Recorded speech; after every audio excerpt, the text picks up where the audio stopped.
हरे कृष्ण।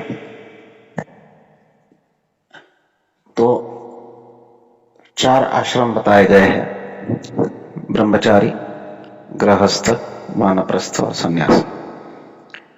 हम में से अधिकतर गृहस्थ आश्रम में, परंतु गृहस्थ आश्रम क्या है ये वास्तविक हम पूरी तरह से नहीं जानते। गृहस्थ धर्म का अर्थ क्या होता है, तो गृहस्थ धर्म के लिए बताया गया है कि जो गृहस्थ होता है, और खास करके 3 वर्णों में जो गृहस्थ है, ब्राह्मण, क्षत्रिय और वैश्य, उनके लिए बताया गया है कि वो विशिष्ट प्रकार से उपासना करें।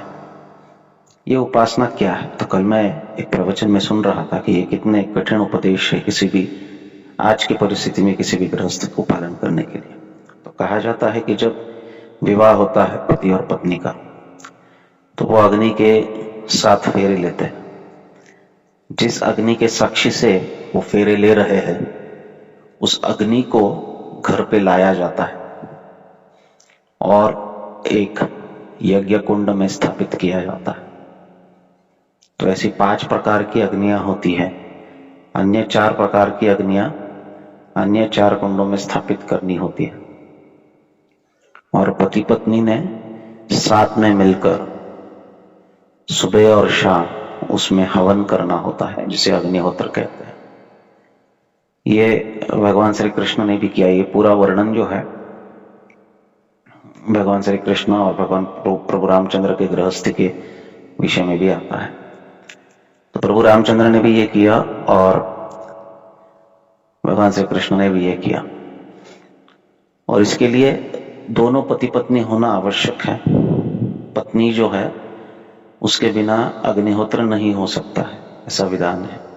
तो जब सीता मैया का त्याग किया प्रभु रामचंद्र ने, तो उन्होंने सीता मैया का एक प्रतीक रखकर, प्रतिमा रखकर अग्निहोत्र किया। तो ये भगवान भी जब आते हैं तो इस प्रकार से गृहस्थ धर्म का पालन करते हैं। और पति पत्नी में से एक भी अगर कोई जिसका देहांत हो जाए, पहले कभी ना कभी तो किसी न किसी का देहांत होगा, तो किसी का भी देहांत होता है, तो उन्हीं अग्नि कुंडों की अग्नि जो है उसको ले जाकर उस देह का दाह संस्कार किया जाता है, यह जाना चाहिए। और जब ऐसा होता है उसके बाद ही वो यज्ञ जो है वो करने का दायित्व जो है वो समाप्त होता है। और फिर मैं सुन रहा था कि इस प्रकार से जीने वाले ज्यादा से ज्यादा 10 से 15 गृहस्थ होंगे पूरे भारत देश में। इतना क्लिष्ट धर्म का विधान है, खास करके गृहस्थों के लिए। ये संभव ही नहीं है कि आज के इस युग में और जिस प्रकार से हम जीवन जी रहे, इसमें हम कुछ ये कार्य कर पाए, इस प्रकार के कर्म कर पाए। जब विहित कर्म नहीं होता है तो बड़े कर्म फल का हमारे लिए भोग तैयार होता है, बड़ा कर्म फल भोगने के लिए हमको तैयार होना पड़ता है। ये सब जीवन के अंत में, मृत्यु के पश्चात इसका उत्तर देना होता है। अब जो करना चाहिए धर्म वो तो हम कर नहीं रहे, और नाना प्रकार के अधर्मों में लग रहे। कैसे उद्धार होगा किसी भी जीव का, ये एक बहुत क्लिष्ट प्रश्न है। और खास करके ये प्रश्न इतना तीव्रता से परीक्षित महाराज को सताने लगा है जब उन्होंने पंचम स्कंद का श्रवण किया।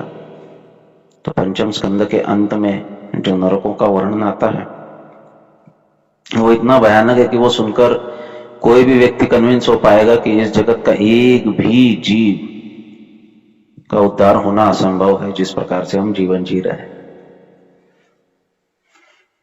परंतु भगवान भगवद गीता में कहते हैं कि यज्ञानाम जप यज्ञोस्मि, मैं यज्ञों में, जप यज्ञ में।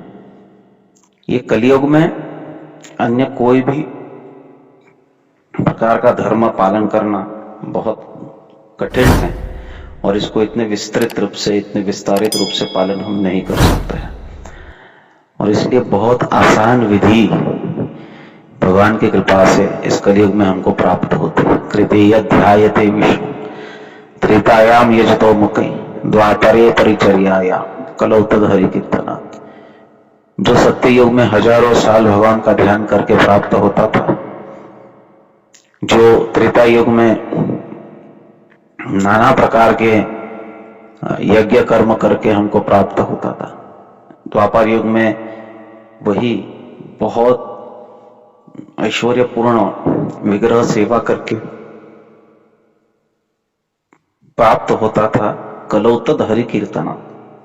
कलयुग में वही सब कुछ जो है ये भगवान के नाम कीर्तन करके प्राप्त होता है। अहो बत असो पचतो यद गरीयान यद जीवाग्रे वर्तते नाम तुभ्यम तेपो तप जुहुवो शश्नुरार्य ब्रह्मानुचोर नाम गृणंति कहते। माता देववती कहती है कि जिसके अग्र जीव के अग्र भाग पर आपका नाम वर्तमान है उसने सब कुछ कर लिया है, वो कर नहीं रहा है। ऐसा नहीं कहा गया है कि वो तप कर रहा है, वो यज्ञ कर रहा है, वो दान कर रहा है, वो पुण्य कर रहा है। नहीं, उन्होंने सब कुछ कर लिया है। क्या क्या कर लिया है? तप कर लिया है, यज्ञ कर ली है सभी प्रकार के। ये जो अभी हमने गृहस्थ धर्म का वर्णन सुना, ये सब कर चुके हैं, वो हो गया है, संपन्न हो गया है। विष्णु अनंत जो तीर्थ है उसमें स्नान कर लिया। पूरे संपूर्ण ब्रह्मांड में कहा जाता है 64 करोड़ तीर्थ है। हमारे पास इतने क्षण भी नहीं है जीवन में कि हम जाकर एक एक तीर्थ में स्नान कर पाए, लेकिन भगवान का नाम उच्चारण करने पर हर एक तीर्थ का स्नान हो चुका है। हर कोई सदाचार हमसे हो चुका है आर्य। इतने भगवान की नाम की महिमा शास्त्र में हर एक स्थान पर गाई गई है।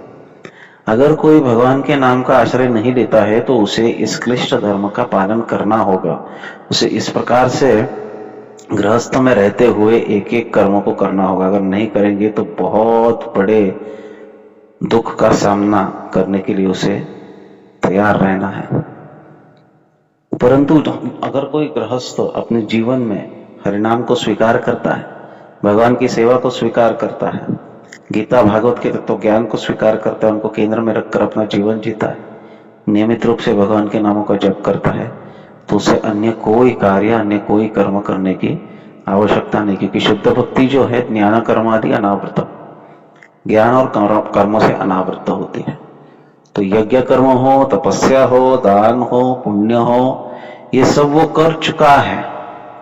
अब भगवान के विषय जो प्रेम हमको उत्पन्न होता है, उस प्रेम पूर्वक या उस प्रेम की वजह से हम अन्य कार्य भी करते हैं, लेकिन उसका विधान जो है वो समाप्त हो जाता है। वो करना ही है, ये समाप्त हो जाता है। अन्य सर्वधर्म नाम सिद्धिर कारण। हमारा नाम और अधिक पुख्ता हो, हमारी आसक्ति टूटे, इसलिए हम विग्रह सेवा भी करते हैं, हम भगवान की सेवा के लिए दान भी देते हैं, हम यज्ञ भी करते हैं।